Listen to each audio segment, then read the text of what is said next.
Good morning. So for those of you who joined the last session that we had, in the live session there were towards the about 20-minute mark, there were some technical difficulties. So the recording did not work. And rather than try to splice that back in and make it make sense for folks, it seemed like the best bet would be to re-record so that you had a complete recording for this session. So this is our second session in our series for early literacy. The first is on our website, and it is a session about phonemic awareness, phonological awareness, and phonics. And the next logical progression for us is for us to move on to vocabulary and spelling. So that's what this session is about, and I appreciate your joining. So, there we go. Whoops, too far. And so so for those of you who this is your first time joining, welcome. And for those of you who joined us the first session, welcome back.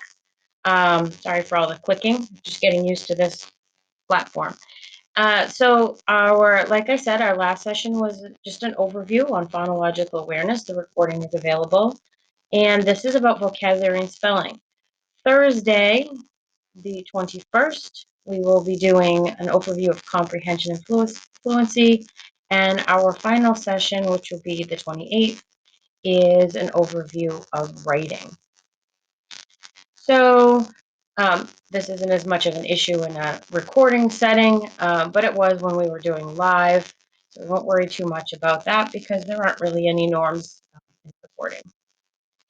So the purpose of this session is to kind of have an overview of vocabulary and its importance in instruction for our students. Vocabulary is a kind of a constant item that we come back to. And when we talk about vocabulary and we talk about a lot of things, sometimes it's important just to have an idea of and a common understanding of what people are talking about. So the important vocabulary instruction is important. It really gives students a rich understanding and knowledge of words, but it's not just for their own purpose as a practice of teaching. It really allows a student to more fully engage with other people while they're having conversations. It really expands their ability to express themselves for other people to understand. And so it helps them with their speaking and their writing, as well as uh, really offering them the ability to be more easily understood and increase the depth of understanding from conversations with others. So let's look at a few terms that we see a lot when we are referring to vocabulary. You might hear people talk about these things quite often. So vocabulary itself is um, is kind of a broad term. It really encompasses not just unique words, but it's the meaning and pronunciation of those words, and it includes in their writing and in oral interactions.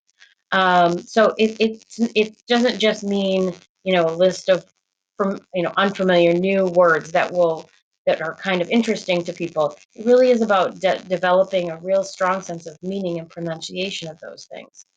So there are a few different kinds of vocabulary when we think of it. It can be broken apart into the listening vocabulary. We know that our littles, when littles are first learning to speak, they obviously learn in most cases. They learn to understand the words that you say to them long before they can speak them. And we can tell that by when you ask them to do something and they do it, even though they can't repeat exactly what they've said, what you've said. So those are your listening vocabulary. Your speaking vocabulary, those are the words that we use in our everyday speech, in our conversation. Those aren't always the same as our reading and writing vocabulary because there are things that we use when we're speaking and terminology and references and slang that don't really fall into our reading and writing vocabulary. One of my favorite examples is some many years of teaching kindergarten and first grade. A lot of students will want to include words in their writing like gonna.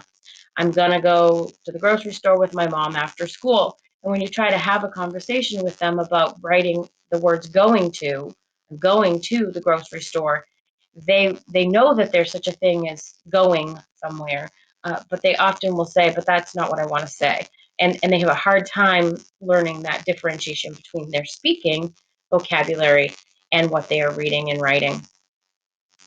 So when we think about instructing vocabulary, we think about it in two kind of different ways. There's that indirect instruction.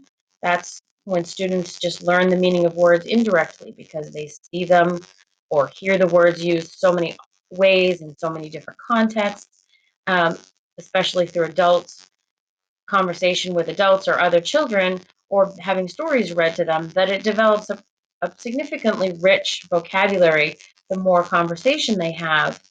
uh, but it's not, there's no instruction there, it's just interaction and sometimes clarification in those conversations. Planned instruction is more when we think of direct instruction in school. We think of pre-teaching new words when we come to a concept or thinking about difficult words, really to think about what students might encounter when they're reading or listening and learning from their text that really helps them expand and us think as instructors about our direct vocabulary instruction. So we have some academic words and phrases. Those are things that kids don't really usually hear until they come to school. Some of those can be learned indirectly or directly. Academic experiences, things that we don't do in our homes. Very rarely would a child who's always been in home care ever be asked to wait their turn or line up. Those are kind of phrases that they're going to need explicitly explained. And then when we think of academic words, we think of things that are content based. When you get into middle school and high school, they might be words like atom or molecule or isotope. So those also are going to take some explanation. When we were doing our work with phonology and phonics, we talked about the grapheme, that smallest piece of sound that makes up words. The graphemes that go together, or cat, there are three graphemes that make that word by three different sounds. And similar to that is a morpheme. That's what we talk about when we get to vocabulary, because a morpheme is now we've moved on to that smallest meaningful unit in language. So it can be one syllable. It could be the word book is one morpheme, one syllable. Um, or it can be parts of a word, including the prefix or the suffix, along with the root word. So, for example, the word ungrateful carries three morphemes. It has un, and it has great and full. And so those we can really study those to broaden students' knowledge when they're learning their words. So the last thing we talk about a lot, we talk about vocabulary, is tiered instruction. And so you can see that they've divided this and explained tiered vocabulary into kind of a birthday cake. And if you look at the bottom tier of the birthday cake, those are the words that students learn indirectly. They're words we use all the time in any conversation, whether it's a conversation that a student is having at home with an adult, a parent, a grandparent, a caregiver, an older sibling, or if it's a conversation that a student is having with in a classroom or with their peers. So they don't need a lot of direct instruction in these words. Once in a while, there might be some clarifications, but generally speaking, there's not a lot of need for direct instruction in that tier one, which is where the majority of our oral language comes from, where we really have an opportunity with students to have some enhanced conversations and dig in a little more deeply is in that have real value are these tier two words. These are words that we use a lot and they come across in many contexts, and they really can expand and mature language for students. They can really develop it and help them express themselves more clearly and more explicitly, as well as in their orally, as well as in their writing. And they also serve to really enhance their reading comprehension. So when you think of words, they give some examples like hilarious, endure, despise, arrange, compare, and contrast. So rather than a student just always saying, that something was funny, you can really dig into synonyms of those things. It was hilarious, and really think about how much that broadens their language when they're getting ready to be writers and readers, and understand it when an author chooses a synonym like that in their writing. And the tier three words are the words when I was talking about the academic vocabulary. Those were not words that we use a lot, and they usually fall into a specific domain, usually in a content area, whether it be science, social studies, or mathematics. They really fall into words that are specific to the subject and are excellent and important and valuable for teaching background knowledge, but that we make purposeful decisions there about the content. In tier two, we're really making those decisions to try to expand our students' ability and depth for conversation and for moving on to um, more engaging opportunities in their reading and writing. So, why is vocabulary such a challenge to teach? And it really is. There are a lot of articles, there is a lot of research. There's just really a lot of kind of challenges to teaching vocabulary. Um, Vocabulary really involves a critical understanding of whatever it is, the word that or phrase that we're conversing about. uh, a student generally is not going to really have an in-depth knowledge of a vocabulary word until they've been exposed to it in a meaningful way for 5 to 7 times. Hearing it once, it might come back to them, oh, that word sounds familiar to me, but really they're not going to have a meaningful uh, understanding of it until they've been exposed to it many times. And those exposures really need to be authentic, and make connections for students and things that they can relate to, and really bring that in knowledge to completion. The amount of vocabulary words is nearly endless. Fisher and Fry, who are researchers with John Hattie, who've written the Visible Learning series, often talk about vocabulary as being an unconstrained skill. And unconstrained just means that there's no any way that somebody can master vocabulary and show that they've mastered that as a skill. Oftentimes, in adult life, we might learn a new vocabulary or word or a new term that we've never heard before, because vocabulary is something that is nearly endless. And at any stage in our life, we can continue and expand that knowledge to know, to learn more um, about vocabulary and what its uses are. And then another thing that really makes it more challenging is sometimes it's just difficult to keep students interested and engaged, and in vocabulary activities and lessons. So it's really important, for you all to think about the fact that you have kind of a great opportunity. Most of you work in a situation where um, you're in a small group or a one-on-one situation with students, and you really have a great opportunity to expand your opportunities for conversation and really engage students in those conversations and discussions, because those are such a key way for students to do all of these things, to expand the words, to have more meaningful exposure to them. You really will have, an opportunity that is unprecedented in your ability to really connect with students in a conversational way, to help them increase their vocabulary, which will really be helpful for them as they move towards um, thinking about reading comprehension and things that they're going to be doing as they move through um, our literacy instruction. So some things that you can do with vocabulary. One thing that is a real good thing for really deep understanding of vocabulary is this thing called a word map. This particular example is from Reading Rockets, which is a great source of information. And a word map is something that you can really dig into a word with a student, and you can see that this student has his vocabulary, or her, I'm not sure. I guess I assumed it was a boy, since he's the child is talking about ninjas and drawing ninjas, but it could very well be a girl. And so he's talking about the vocabulary word clandestine. And you can see there's the definition in their own words at the top. And then on the right, we talked a little bit before about synonyms. Synonyms are a great connection because it gives them a connection to words they might already know and gives them an opportunity for even more extended vocabulary that mean the same thing to make those connections. Using it meaningfully in a sentence.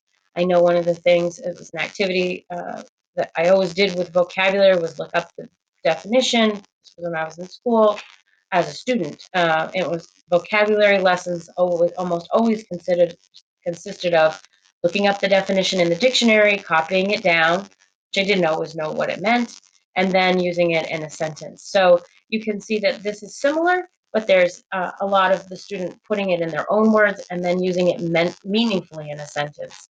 Um, Funny how many times you see a student who uses a vocabulary word and it's either it usually includes the definition. If they're really not sure what it means, they might include a sentence similar to his definition in his own words as their sentence in a meaningful way.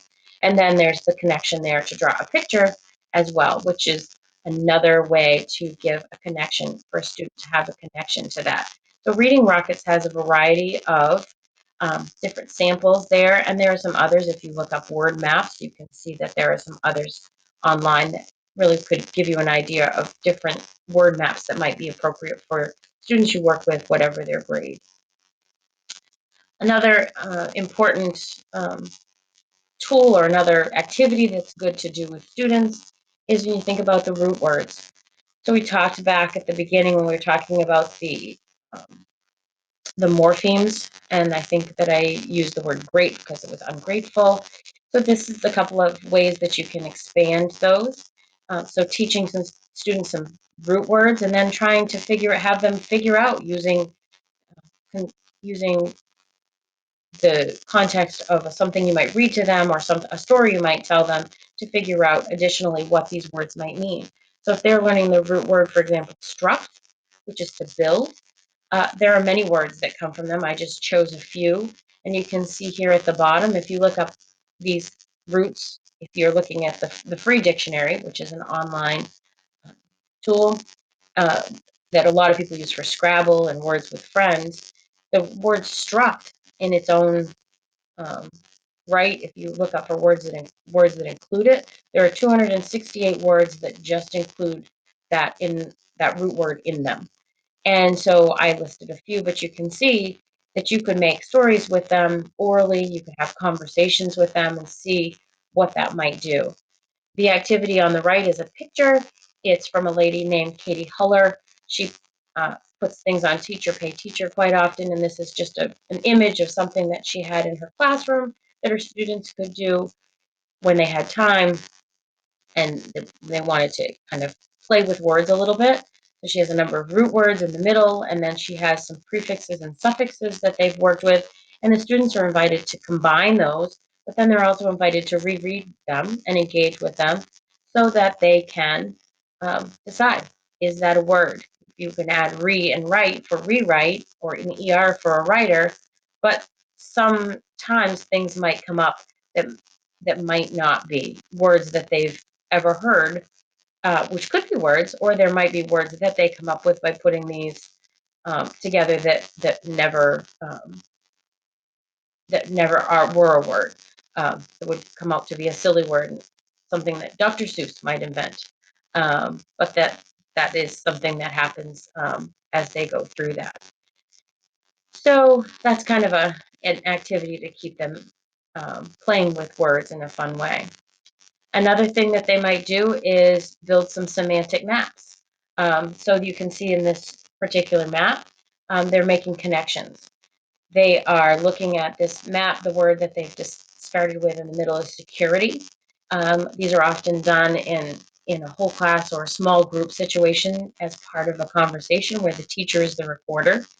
This one happens to be that they broke up security into kind of 4 subcategories. Security, where would security happen? What would be the problem with having a lack of security?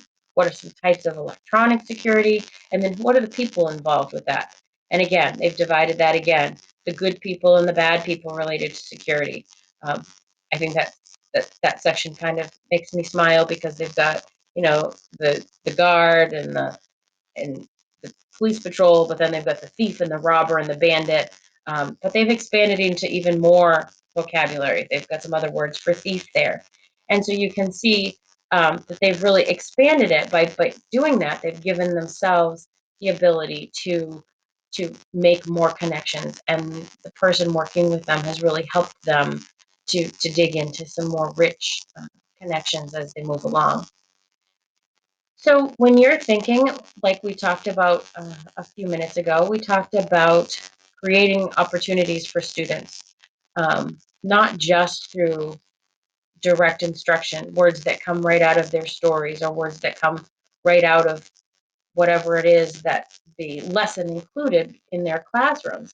But there's also that important part about creating these indirect vocabulary learning opportunities for students. These are really opportunities that you have as an instructor, an opportunity to model language and to think aloud. And when we talk about a think aloud, it's really the opportunity for a student to see inside the teacher's head and be thinking about what it is, and having the adults show them what is the thought process behind this. And thinking out loud really helps the student um, interpret that and really more deeply understand it.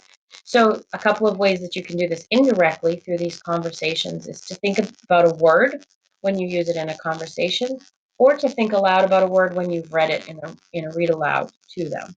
So if you were having a conversation with a student, you might say something like, "My dog had an unfortunate encounter with a skunk last night. Did anyone wonder what I meant by encounter?" And you could ask them some other more probing questions. What other words could I have used? Would it have meant the same if I said, "I thought about using the word meeting. He had an unfortunate meeting with a skunk. Would that have meant the same thing? Would it have worked?" So you can really think about what conversations you can really dig into and expand for students that really make their learning and their opportunities more rich and meaningful. So um, as you move through that, you can connect those back. You can connect if you've used the word encounter and you're reading another story or read aloud later. Um, you might ask, what do you think this character will encounter? What do you notice about that? So it's just a real indirect but powerful way to build meaning and depth with students and um, in your instruction.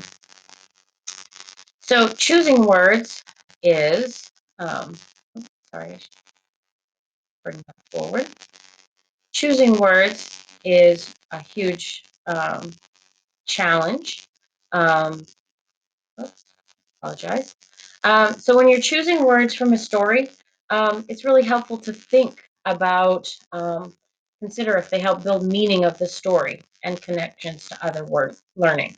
It's not always about just kind of choosing the words that sound the most unusual and unique. It's really about thinking about which ones of these words um, really build meaning and deeper connections to learning as you go through.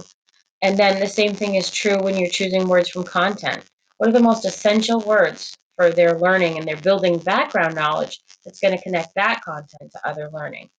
So whenever you're reading something, I'm sure there's always interesting words in a story, but it's really important when you're thinking about working with your students that you're judicious about your selection, especially if you're going to be thinking aloud with them.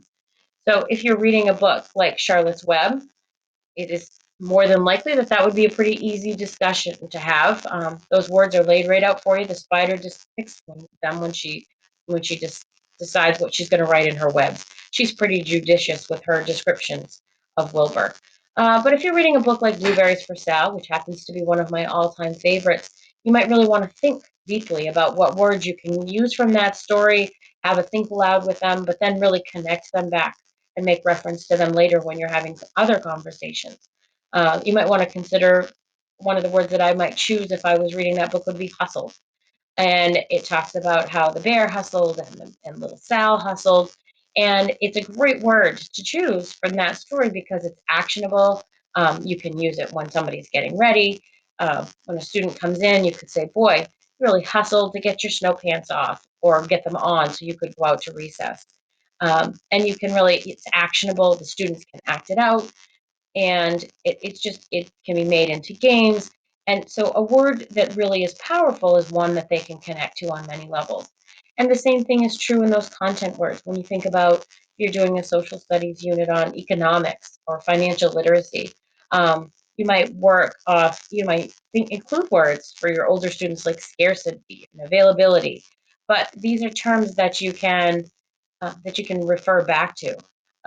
You can refer back to them in other times when you're passing out crayons and you've run out. Supply and demand. I have 15 kids that need these crayons. I only have a supply of 8. What can we do to solve that? Revisiting them more and more really builds that strong knowledge for students. And and sometimes it's an important thing to think that sometimes it doesn't even have to be a completely unknown word to be a good word for attention. They might be words that are familiar to students, but really thinking deeply about why an author chose to use that particular word or some other meanings for it. So consider the word hunch. An author might say they have a hunch if it's a mystery story. A person might be walking along if they're feeling sad. They might be walking with a hunch to their shoulders in a walk. Uh, so there are multiple meanings of that, and an author might choose that to be more clear and descriptive, and that can carry over for students into their writing. And the last thing we think about is to try to avoid those words that students learn in those tier 1 words that they learn just by experiencing everyday life and conversation. Try to think about things that are a little more in depth and rich, and not things that are more simple, like the words happy or big. Um, those are good connecting words if we're thinking about making synonyms for more difficult words like gigantic, but they're not words that you would necessarily choose when you're thinking about vocabulary, even with your youngest learners. So this is, and you can't see because we have the webcam down in the corner, but there's a picture here of the cover of Strega Nona. Interestingly, when I was looking up this book, Strega Nona is banned in some libraries in some states because it talks about her being a good witch. I guess I never thought about that, but I chose it just for us to think about a little bit. So these are some words that you might think about when you are um, reading through Strega Nona before a read aloud, that you might think aloud and have some additional conversations and connections.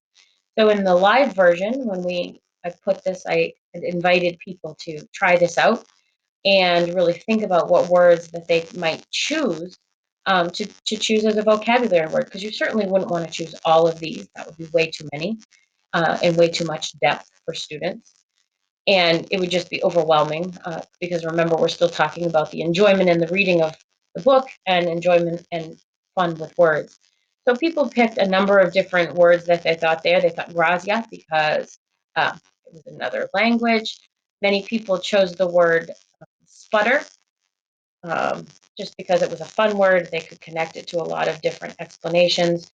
And then barricade. Some people talked about barricade as a good word that might be good for a word map, because all the parts of a barricade, things that you might barricade, and you could really divide that into categories. So when you're looking at a book and you're reading through it and making some decisions, as you read through it, jot down the words that are interesting. They have an interesting sound or they're used in an interesting way, so that students really have the opportunity to play with language and play with words and think about what that might look like and really expand their thoughts. So even in the most simple books, this was kind of the most simple book that I could find that I had available to me and really thought about. So here are some longer words. The Very Hungry Caterpillar is one of our favorite stories for our very young readers. And Obviously, these are most of the words that are in that story. But if you think about it, most of these words are familiar to students. You might address the words like cocoon and caterpillar if you were reading this as part of a unit on um, ponds and outdoors or spring. But if you were thinking about just digging into a word, a good connecting word, if you were reading with this book, might be cone. Cone is a really complicated thought when we think of 3D shapes. So it might be a good word to just point out in conversation and thinking aloud. Because when students are asked to come up with an example of cone in the 3D math unit in first grade, they often get stuck trying to decipher, especially between a cone and a cylinder.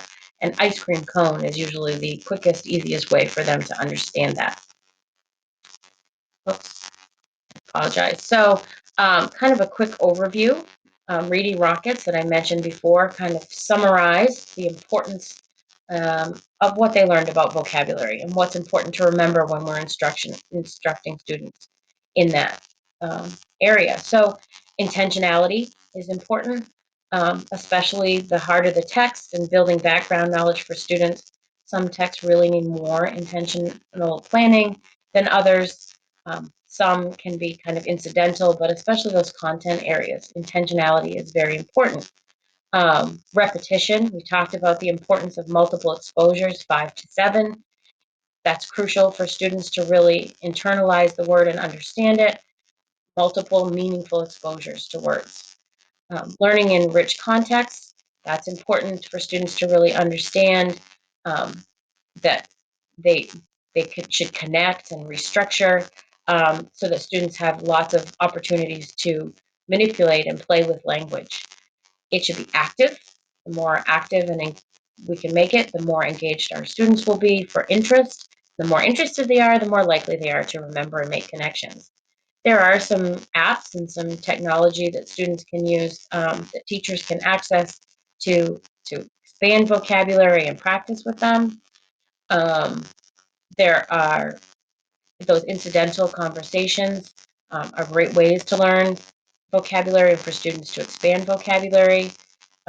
We should still assess it and think about evidence when they're using richer vocabulary in their writing. Think about formative ways. Think about times when they might figure out a word that you didn't think that they could read because they had the knowledge, you've had that conversation about those words. Those are big celebrations for students. And then just thinking about a lot of different ways and methods to really engage students in vocabulary because it's really going to expand their growth as in comprehension, background knowledge, as speakers and listeners and readers and writers. So the next thing that we want to talk about is our spelling um, connection. So when we think about spelling, we think about kind of that connecting piece. So we talked about vocabulary as being the way that students understand and pronounce and really use words. And when we talked about phonological awareness and phonics, we talked about the way that they break down and encode and figure out words or decode them so that they can figure them out using those graphemes. And now we're talking about spelling. So spelling is really the connection between vocabulary and phonology. It's that ability for spelling to, it really connects those things that they learned in phonics, those graphemes, with the morphemes from vocabulary, and then it really brings that into their print and their ability to learn how to spell words.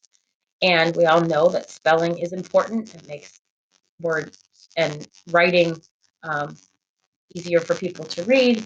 And it's just one of the things that, we expect that people will develop. So it's important that we think about an opportunity we have in word study. It really helps us look at students based on the stage of their spelling development, and it helps us think about what their needs are, what things that they're getting confused on. And similar to when we talked about synthetic phonics, really the way for this to work for students is that we make it intentional and we plan for it and we look for evidence in their writing and in their spelling of where their needs are, as well as making sure we have plenty of opportunity for students to really make connections and really provide them with opportunities for authentic practice in their learning because that is really what's going to carry them forward to developing into stronger spellers, which will develop into making them stronger writers. So let's look at the developmental stages of spelling. Oftentimes we hear people talk about the 5 stages of spelling development, and I've included a 6th, which is this precommunicative stage of spelling development. Um, this is really the stage of spelling development that comes kind of first and foremost. It's kind of when we think of kids just starting to just play with print. But it's still a stage that many people refer to. Then we have, you can see we have the emergent, the letter name, the within word patterns, the syllables, and derivational spellers. So let's look a little bit more into what each one of these looks like. So in stage 1, um, sometimes it's called early emergent stage, and it occurs mostly when around the ages of 3 to 5 years old. This is really when students first start to realize that when people are reading them a story, or when they see their parents write something like a grocery list, or a note, or a birthday card, that they're really starting to just have the idea that this writing is for a purpose. But they don't really know what that looks like or how to expand that yet. So it's just kind of their beginning exploration of scribbling. And you can see that they they're you can just start to see that once in a while they might include random letters. I'm going to take away my picture here so you can see the examples in the corner. So you can see that they have, every once in a while, they'll have a random letter. They have a lot of scribbles that are shaped like letters, what they see their parents doing when they see a parent pull down a letter or cross a T or dot an I. You can see those things like crosses and dots, and every once in a while, there'll be a random letter in there. But there's no real purpose for their writing, just that initial explanation, and there's not really a match to sounds at this point. Every once in a while, they'll stumble on a letter, but that's not really an authentic representation for them. So as they move past that and they start really learning that letters and sounds connect, they move into this stage 2, which is that emergence. It's the very beginning of semi-phonetic writing. This begins on an average around the age of 4 and continues through kindergarten and the beginning of first grade. They represent some sounds, especially the first consonant. That's often the most represented sound. Sometimes they represent the final consonant too. They know that there's a representation of these sounds as they're connecting with sounds and letters, and they know that there's the beginning of this directionality. They know that when they've seen enough at this point in what they've seen people read to them or the beginnings of reading and writing themselves, that they know that. And so if you can look down here, you can see that this child wrote I am. They have a P for playing, but then in soccer, they have the S, the C, and the R. So you can see they have 3 consonants to represent soccer. And when they're saying the word am, probably the am and the M would sound significantly similar enough that that would be how they would record it. So you can see they're moving left to right. They don't have a lot of spacing yet, but they are moving from a left to right direction, and they are making sure that they have the sounds that they hear represented. So our next stage is stage 3, and you can see here that this child, this is usually around the ages of beginning of 5, somewhere in kindergarten, and can extend, all the way through um, the beginning of 3rd grade, because as we know, not all of our students progress at exactly the same rate. So there's kind of a wide range of when this might happen. So students are much better at recording sounds across the entire word. They start using, letter strings, what sometimes people refer to them as letter chunks, word chunks and sounds. And then they start with some blends, ST, FL. So they start with some blends of consonants that form sounds together. They often represent vowels, but there are some that sound very similar when students are are trying to decode and encode words, so they do have some occasional mix-ups or confusions when they represent a vowel. So you can see that this child wrote, "I am picking flowers." Um, my guess, if I was, looking at this piece of writing, my guess would be that that child, when they said picking, didn't enunciate the word picking like we might, and they would have said pickin', kind of like that word gonna that I talked about at the beginning. I'm sure they wrote it exactly as they would hear it. I am picking um, flowers. And you can see that they have vowels represented. They do not have the FL in flowers, but we don't know as we're going through how they might say that. And as you work with students who might have speech and language needs, that might be something that you're going to have to spend some time practicing with them, because we write, when students begin writing, they write what they hear, and when they have some speech and language confusions, those often carry over into their writing. So that's another added level of instruction that we really have to think about with the student. So um, as we move along, we've moved now, we're probably more towards the end of first grade and all the way up into third or fourth grade for our within word, our transitional writers. And you'll find as you work in education that a lot of our real struggling readers kind of get stuck in this stage of spelling. This is where they know a lot of the sounds. They're making some analogies between sounds and chunks of words and morphemes of words that they've learned, and they're carrying them and generalizing them into a lot of their writing.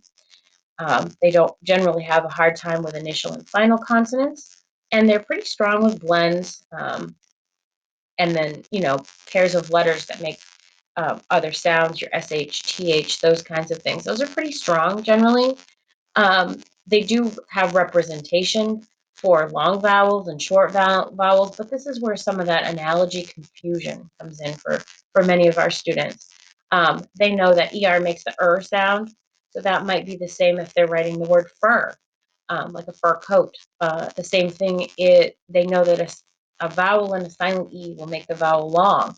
So words like night or bright, um, those might be generalized into always having a vowel, consonant, silent E at the end. The same thing is true with prefixes and suffixes. They might make some just general. They know that SH and UN say the sound of shun. So TION, or other endings that are more traditional and grammatically correct, might be things that they overlook. And since it's a struggle for them, they might not be as good at self-monitoring that and really checking for those things. That comes along with the next stage when they really start self-correcting. So a lot of students can get stuck at this stage. Another thing that might happen is they might miss some patterns and some lessons on the patterns of language, which is why that kind of purposeful instruction in word study remains really important. They might miss some patterns like double consonants. They might miss dropping the E. You can see they might keep that E in there um, and not do that when they should be doing that before adding and ending. Um, and so you can see the sample down here. The student in the transitional stage of their writing, they have I'm. We do have a couple reverse letters there, but that comes back to handwriting and rereading, which, like we said, this isn't as strong a stage for them to do that yet. And you can see they've got might with the I consonant, silent E. Beach, they have a vowel represented. They're missing that A. But you can see they're pretty strong. You certainly can read this message. It's clear from a reader's standpoint what they're trying to say. And you can see instructionally what things that you could work on with this student as they progress through these transitional stages. The next stage that we move students into, or students progress developmentally into, which we move our instruction, is into stage 5. Now we're looking at kind of these syllables and parts of words. So now we're moving towards the upper elementary school, 4th, 5th grade, up into middle school. This is where some of those irregular spelling patterns, these are things that, they have to learn, because it's not something that they're just naturally going to get. They are spelling syllable parts, so that they're not missing as many sounds or representations of sounds, because they are breaking them parts into syllables. There's still some overgeneralizing of maybe beginnings and endings here. You can see they might say pretend. We're going to pretend that we do that. But this is where they're starting to really look at their work. And this is where we really need to start instructing them to be careful and rereading their work and looking for those errors there. And you can see that this student went out west last summer. We drove a little camper bus.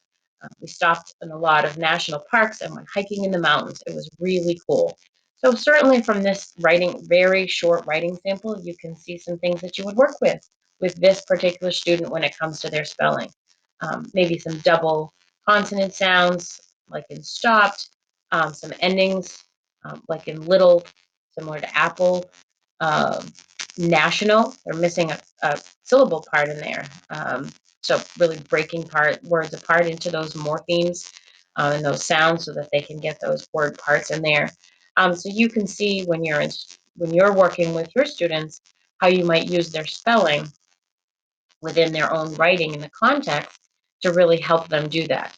Uh, Certainly wouldn't dig through every single one of these things, but singly, you might choose one or two that would be good instructional moments to build them as spelling. And then our last kind of stage when we think of spelling is our correct level, our derivational spellers.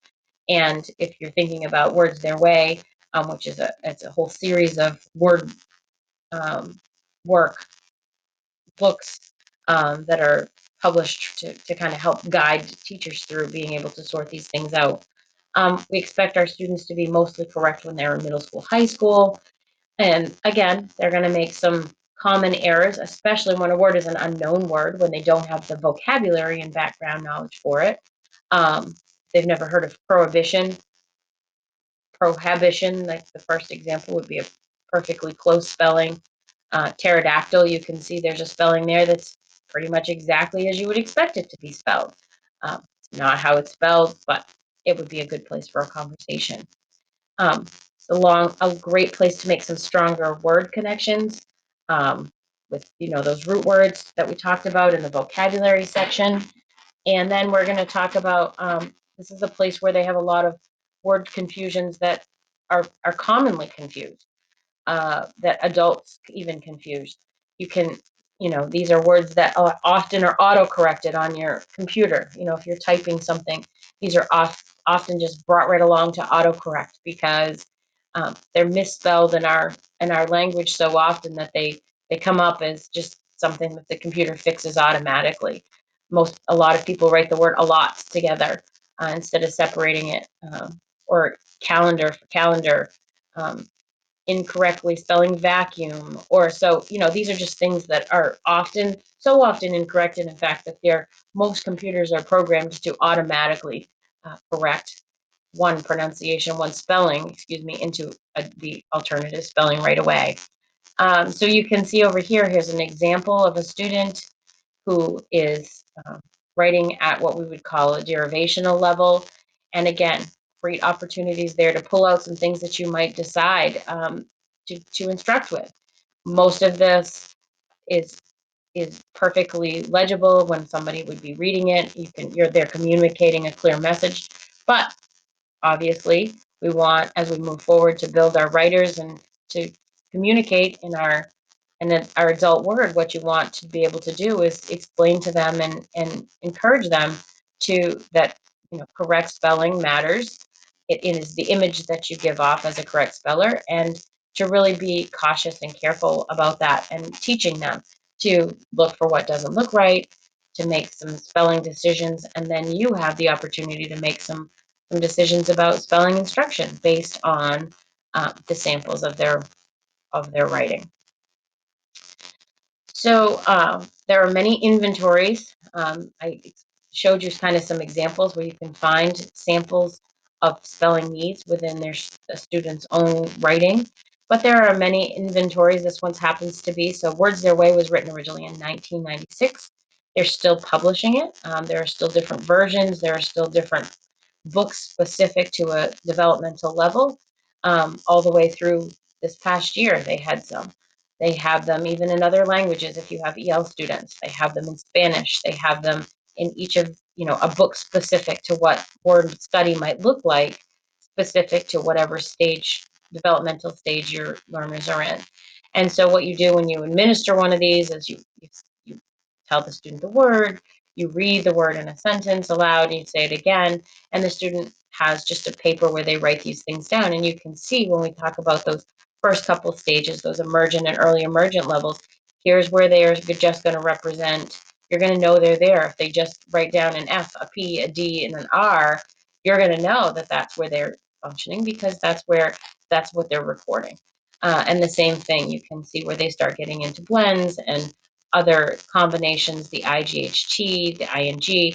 So these inventories just help you have an idea as an instructor what developmental level a student might be uh, in for instructional purposes, but it also helps you. You can also carry this over and make connections into their writing to see their ability in this situation, and if they're carrying that over authentically into their spelling and writing. So some good activities with word sorts. There's a couple of different word sorts. All of those books by Words Their Way have to do with word sorts. A closed word sort is where the teacher tells the students how they're going to sort the word. You can see these have a heading. There's an EE and an EA, two different words for a long E sound. Really important thing to remember here is that it doesn't just become a visual sorting task, which would be equivalent to sorting, pictures of living and non-living. This task really needs to still include the reading component and conversation with students, and making sure that they're reading through these words, that they're not just looking at the middle and seeing that these each have an EE, but that they're reading the words as they go, because uh, and you're going to be able to see evidence of that. If the word then, you can see this is an oddball that the teacher has put in there. If then ends up here with all these EE words that say the E sound, what you're going to know is that the student really isn't taking the time to read them, because this is kind of one of those exceptions to the rule that a student would have to read to understand that. But an open word sort really requires a student to think a little more critically. You can see here that these words all have an EY in them, and they even all happen to have them at the end, but they don't all have the same sound. So you're not giving them a category here. You're asking them, how would I sort these? Is there a possibility the student might sort them by the number of syllables? Even though they're all EY words, they might sort he, gray, and they together.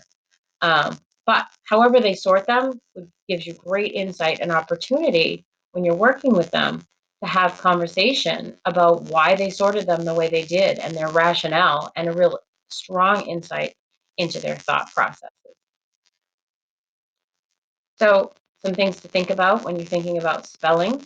Um, Bring it back as much as you possibly can to vocabulary in their reading and their writing and their speaking. Back to the beginning that we talked about when we first talked about the importance of teaching vocabulary. Make those purposeful, meaningful connections between their vocabulary and the spelling words. Um, Find their spelling in the context of their writing, carry it over, point it out if you have to. Oftentimes, students will do word study and learn a rule or learn a pattern of spelling, but then they're not carrying it over to their writing. And it's just they're still stuck. Like I said, that stage where students often get stuck. That's where they keep making those overgeneralizations and don't expand those skills that you're teaching them into their own writing. Make sure you're making connections to the phonemic awareness and phonics. Connect those in by their developmental need. You might need to go back and reteach a lot of those phonological awareness and phonics skills and break it down to the phonemes, because that really encoding and decoding from the phonics piece is going to remain crucial in connecting with their spelling. and that bridge there. Don't spend a ton of time on spelling time. It's an important task. It's important for students to be able to spell, to communicate well in writing, but it's not something you want to drill and kill a student with. They say you'll lose your will and thrill if you're going to drill and kill. So keep it quick, keep it purposeful, keep it connected and authentic, and then bring spaced practice into it. Think about what it might, how you might bring those words back in, how you might make connections to, their writing when they're doing it, bringing it back in as often as you can so that you're constantly revisiting and coming back to uh, their spelling to hold them accountable and to make those natural connections for students. So, some ways to practice spelling. There are many ways online. We talked about some online things, or you can play them in the classroom. There are many spelling games, everything from crossword puzzles to typing games, apps on computers.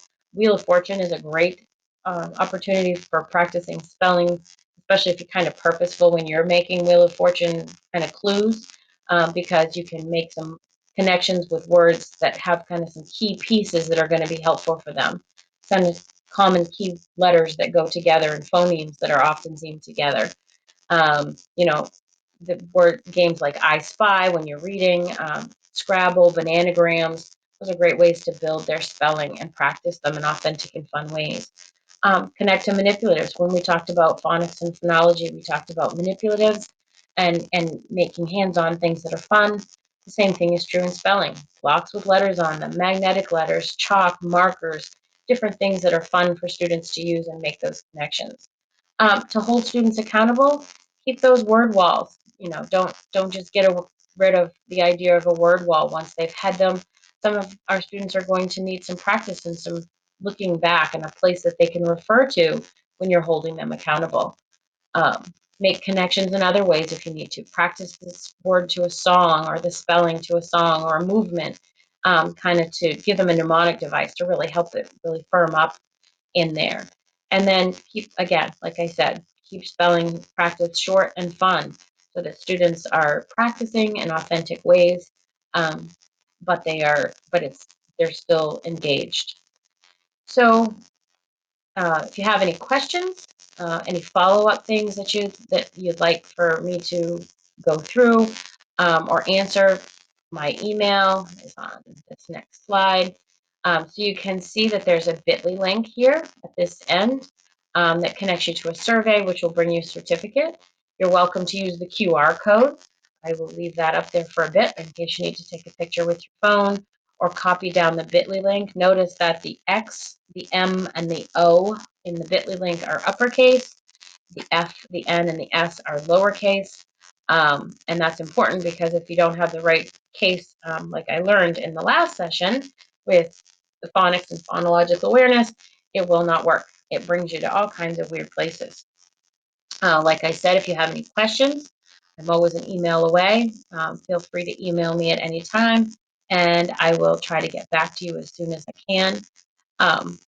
I apologize for those of you who are trying to rewatch the original live stream session. And like I said, I do have it as a recording. If there was something in there that somebody really wanted, I'd be happy to email it to somebody individually. But I didn't want to post it on our professional learning site because it did have probably 4 or 5 different sections where there's just no sound due to an unstable internet connection, I believe is what the message that came up. If there's something in there that I didn't get to in this re-recording, I'm happy to send it to you. Or if there were things in the chat box that you wanted to refer to, I'm also happy to send that information out to you. So thank you so much for your time and be well.